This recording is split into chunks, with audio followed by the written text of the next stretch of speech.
Hello and welcome. I'm Mr. Paul and you are watching Easy Talk.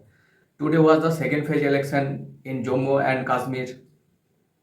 After abrogation of 370, it was the first election in Jammu and Kashmir, and people are being happy to casting their vote. Today 54% voter turnout, and it's the good impact to Jammu and Kashmir. And today is now a prominent leader, and that was Omar Abdullah. He casting his vote also. But Rahul Gandhi speak out many times that if we come back to the regime, then must we restore the statehood, because after abrogated the 370, BJP snatched the right from the people of Jammu and Kashmir, and people of Jammu and Kashmir are being concerned. They have not proper right, they have not proper way to implement their life.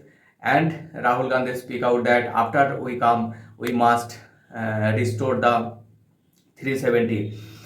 He also alleged to the BJP in many times that BJP is only thinking about Ambani and Adani. They are not think people. They always think Ambani and Adani, and every sector like MSME, like short to small to big large sector, they are provided to the Ambani and Adani. So Rahul Gandhi alleged about a bunch of allegation about PM Modi, and it's always he continuing that.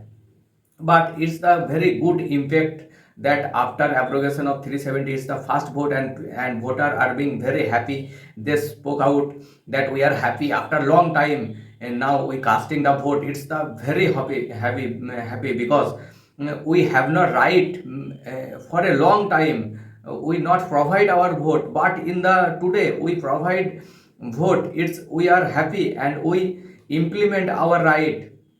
So many people they voted in Jammu and Kashmir. In present time security are so high, and terrorists are not work that much. So Jammu and Kashmir now is better for previous time, and people are being voted and they provide their right. It's the good thing. So Jammu and Kashmir will become after becoming the union territory. Jammu and Kashmir now deployed serenity, tranquility, and peace.